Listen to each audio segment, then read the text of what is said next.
Good morning बच्चों।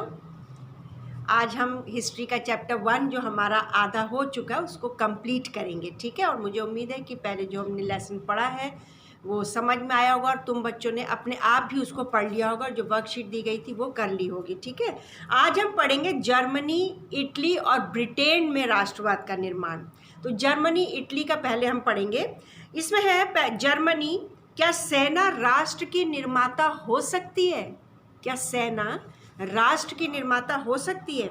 1848 के बाद यूरोप में राष्ट्रवाद का जनतंत्र और क्रांति से अलगाव होने लगा, धीरे धीरे अलग होने लगा। राष्ट्रवादी भावनाएं मध्य वर्गीय जर्मन लोगों में काफ़ी व्याप्त थी और उन्होंने 1848 में जर्मन महासंघ के विभिन्न इलाकों को जोड़कर एक निर्वाचित संसद द्वारा शासित राष्ट्र राज्य बनाने का प्रयास किया, यानी बहुत सारे राज्यों को जोड़कर इकट्ठा किया और एक निर्वाचित संसद बनाने का प्रयास किया। मगर राष्ट्र निर्माण की यह उदारवादी पहल राजशाही और फौज की ताकत ने मिलकर दबा दी। कोशिश तो यही की गई कि एक लोकतंत्र आ जाए, गणतंत्र आ जाए, लेकिन राजशाही और फौज की ताकत ने ये सब इनके मंसूबों पे पानी फेर दिया, इनकी इस ताकत को, उदारवादी ताकत को दबा दिया। उनका प्रशा के बड़े भूस्वामी, प्रशा भी एक देश है पास में ही, भूस्वामियों ने भी समर्थन किया, क्योंकि भूस्वामी भी नहीं चाहते थे कि लोकतंत्र है, उनका दबदबा रहना चाहिए। उसके बाद प्रशा ने राष्ट्रीय एकीकरण के आंदोलन का नेतृत्व संभाल लिया। उसका मुख्यमंत्री, प्रमुख मंत्री जो था, ऑटो वॉन बिस्मार्क, इस प्रक्रिया का जनक था, यानी एक तरीके से वो नेतृत्व कर रहा था, जिसने प्रशा की सेना और नौकरशाही की मदद ली। 7 साल के दौरान ऑस्ट्रिया, डेनमार्क और फ्रांस से 3 युद्धों में प्रशा को जीत मिली और एकीकरण की प्रक्रिया मिली। इन तीनों देशों पर हमला किया, जीत भी हुई और एकीकरण की प्रक्रिया पूरी, यानी इन सबको भी अपने साथ मिला लिया। 18 जनवरी 1871 की सुबह बेहद ठंड थी। जर्मन राज्यों के राजकुमारों, यानी अलग अलग राज्यों के जो प्रिंस थे, राजकुमारों, सेना के प्रतिनिधियों और प्रमुख मंत्री ऑटो वॉन बिस्मार्क समेत प्रशा के महत्वपूर्ण मंत्रियों की एक बैठक वर्साई के महल के बेहद ठंडे शीश महल में, हॉल ऑफ मिरर्स में हुई। सभा ने प्रशा के काइजर विलियम प्रथम के नेतृत्व में नए जर्मन साम्राज्य की घोषणा की, यानी सब राज्यों को मिलाकर एक बड़ा साम्राज्य बना दिया और वहां पर मीटिंग में घोषणा की 18 जनवरी 1871 को। जर्मनी में राष्ट्र निर्माण प्रक्रिया ने प्रशा राज्य की शक्ति के प्रभुत्व को दर्शाया था। नए राज्य ने जर्मनी की मुद्रा, बैंकिंग, कानूनी और न्यायिक व्यवस्थाओं के आधुनिकीकरण पर काफ़ी जोर दिया और प्रशा द्वारा उठाए गए कदम, उसकी कार्यवाहियाँ बाकी जर्मनी के लिए अक्सर एक मॉडल बना। यानी प्रशा ने सब राज्यों को मिलाया, एक बड़ा संघ बना दिया, साम्राज्य बना दिया और वहाँ पर एक तरीके से उदारवादी पॉलिसी अपनाई और नई करेंसी आई, कानून नए आए, न्यायिक व्यवस्था नई आई, नए बैंकिंग आई, हर तरीके से नया मॉडल बनाया गया। जर्मनी को एक तरीके से वहाँ का मॉडल माना जाने लगा। अब हम देखेंगे इटली। जर्मनी में ऐसे राष्ट्रवाद आया। इटली, जर्मनी की तरह इटली में भी राजनीतिक विखंडन का एक लंबा इतिहास है। इटली अनेक वंशानुगत राज्यों तथा बहुराष्ट्रीय हैब्सबर्ग साम्राज्य में बिखरा हुआ था। एक नहीं था इटली, कई राज्यों में बिखरा हुआ था। 19वीं सदी के बीच में इटली 7 राज्यों में बटा हुआ था, जिनमें से केवल एक सार्डिनिया पिडमोंट में एक इतालवी राजघराने का शासन था। इटालियन ना, इतालवी बोलते हैं हिंदी में।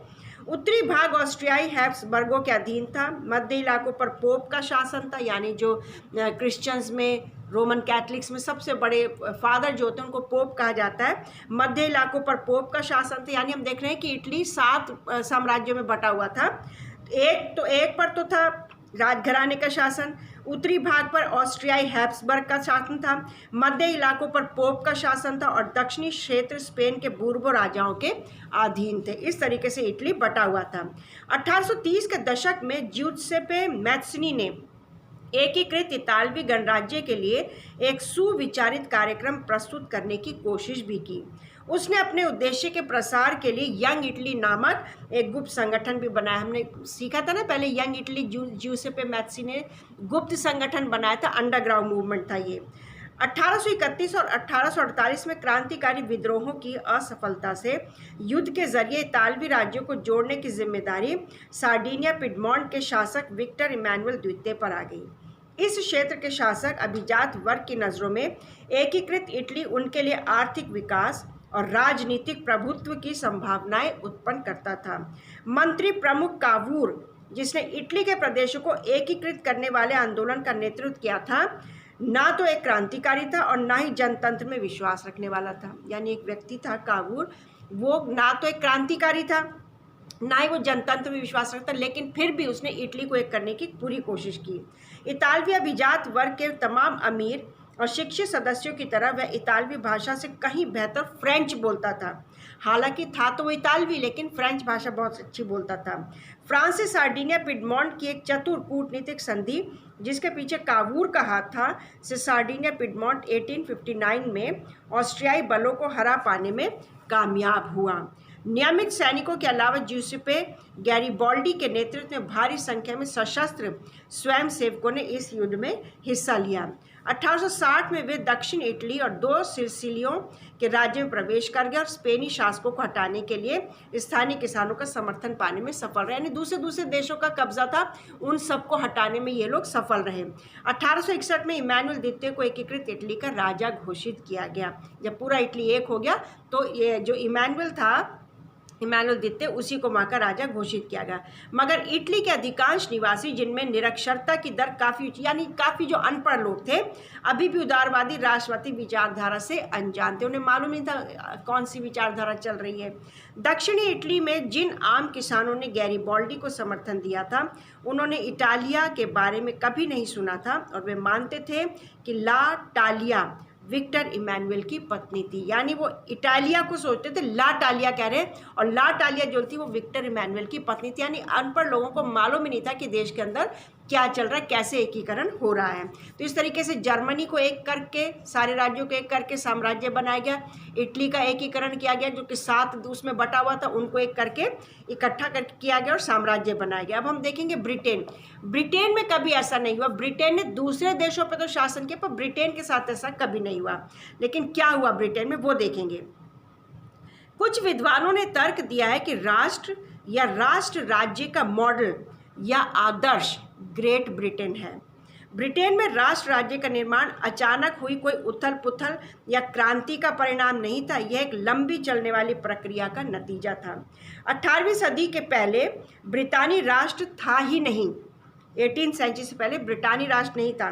ब्रिटानी द्वीप समूह में रहने वाले लोगों, जैसे अंग्रेज, वेल्श, स्कॉट या जो स्कॉटलैंड के होते, आयरिश या आयरलैंड वाले, की मुख्य पहचान नृजातीय थी।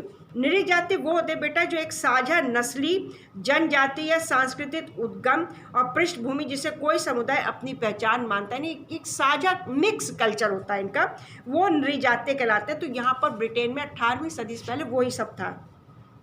इन सभी जातीय समूहों को अपनी सांस्कृतिक और राजनीतिक परंपराएं थीं। इनकी सबकी अपने अपना कल्चर था।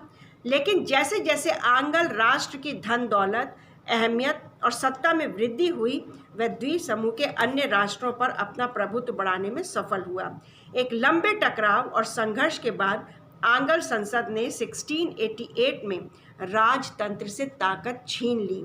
इस संसद के माध्यम से एक राष्ट्र राज्य का निर्माण हुआ, जिसके केंद्र में इंग्लैंड था। पहले वहाँ पे राजाओं का राज था, लेकिन एक संसद कायम की गई, उसने राष्ट्र जो राजा था उससे राजतंत्र से ताकत छीन ली 1688 में, और यहाँ पर राष्ट्र राज्य का निर्माण हुआ, जिसके केंद्र में इंग्लैंड था।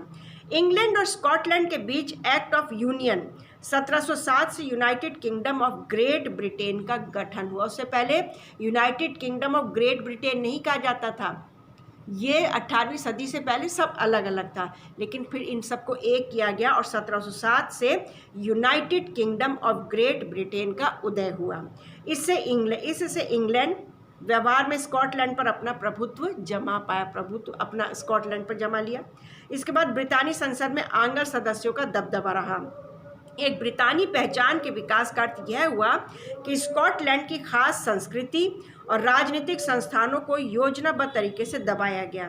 स्कॉटिश हाईलैंड्स के निवासी, जिन कैथलिक कुलों ने जब भी अपनी आज़ादी को व्यक्त करने का प्रयास किया, उन्हें ज़बरदस्त दमन का सामना करना पड़ा। यानी कोशिश तो की लोगों ने, स्कॉटलैंड के लोग थे, आयरलैंड के लोग थे, जिन पर दबदबा कर लिया था इंग्लैंड ने अपना, कोशिश की कि आज़ाद हो जाए, लेकिन हो नहीं पाए। स्कॉटिश हाईलैंड्स के लोगों को अपनी गैलिक भाषा बोलने या अपनी राष्ट्रीय पोशाक पहनने की भी मनाही थी। इतना इंग्लैंड ने राज किया उन पे। उनमें से बहुत सारे लोगों को अपना वतन छोड़ने पर मजबूर किया। अब इसमें हम देखेंगे आयरलैंड के बारे में। इंग्लैंड से लगा हुआ आयरलैंड है, वहाँ पर क्या हुआ। आयरलैंड का भी कुछ ऐसा ही हश्र हुआ। वह देश कैथलिक और प्रोटेस्टेंट, ईसाई जो क्रिश्चियंस होते हैं उसमें दो गुट है बेटा, एक रोमन कैथलिक्स होते हैं, एक प्रोटेस्टेंट्स होते हैं। तो आयरलैंड में ये दोनों ही थे, रोमन कैथलिक्स और प्रोटेस्टेंट। आयरलैंड का भी कुछ ऐसे हश्र हुआ। यह देश कैथलिक और प्रोटेस्टेंट धार्मिक गुटों में गहराई में बटा हुआ था। बहुत डिफरेंसेस थे दोनों में, हालांकि थे सारे क्रिश्चियंस, लेकिन कुछ कैथलिक्स थे, कुछ प्रोटेस्टेंट थे, और काफ़ी गहराई थी इनमें, बटा हुआ था ये। अंग्रेज़ों ने आयरलैंड में प्रोटेस्ट धर्म मानने वालों को बहुसंख्यक कैथलिकों पर प्रभुत्व बढ़ाने में सहायता की। यानी इंग्लैंड ने किया आयरलैंड में प्रोटेस्टेंट्स का साथ दिया कि कैथलिक्स के ऊपर अपना दबदबा बनाएं। ब्रितानी प्रभाव के विरुद्ध हुए कैथलिक विद्रोहों को निर्ममता से कुचल दिया गया। वोल्टन और उसकी यूनाइटेड आयरिश मैन की अगुवाई में हुए असफल विद्रोह के बाद 1801 में आयरलैंड को बलपूर्वक यूनाइटेड किंगडम में शामिल कर लिया गया। हालांकि वो अलग था इंग्लैंड से, लेकिन वहाँ पे भी इंग्लैंड ने आपस में लड़ाई करवा दी। जैसे हमारे देश में फूट डालो शासन किया था, ऐसी वहाँ जो दो गुट थे दोनों में आपस में लड़ाई करवा दी और फिर आयरलैंड को अपने कब्जे में ले लिया। एक नए ब्रितानी राष्ट्र का निर्माण किया गया जिस पर हावी आंग्ल संस्कृति का प्रचार प्रसार किया गया। नए ब्रिटेन के प्रतीक चिन्हों ब्रितानी झंडा, यूनियन जैक और राष्ट्रीय गान God save our Nobel king को खूब बढ़ावा दिया गया और पुराने राष्ट्र इस संघ में माथा सहयोगी के रूप में ही रह गए। इस तरीके से जर्मनी, इटली और ब्रिटेन में कैसे एक साम्राज्य बना। आज ब्रिटेन के ही अंडर, इंग्लैंड के अंडर स्कॉटलैंड, आयरलैंड आज तक है वो, और वो साम्राज्य बन गया। फिर ऐसी इटली में हमने देखा, ऐसी हमने जर्मनी में देखा। इस तरीके से हमने देखा कि कैसे वहाँ पर राष्ट्रवाद का उदय हुआ। अब हम देखेंगे राष्ट्र की दृश्य कल्पना। किसी शासक को एक चित्र या मूर्ति के रूप में अभिव्यक्त करना आसान होता है, किंतु एक राष्ट्र को चेहरा कैसे दिया जाए। यानी कहने का मतलब है किसी व्यक्ति को तो हम एक चेहरा दे सकते हैं, लेकिन एक देश को, एक राष्ट्र को कैसे चेहरा देंगे।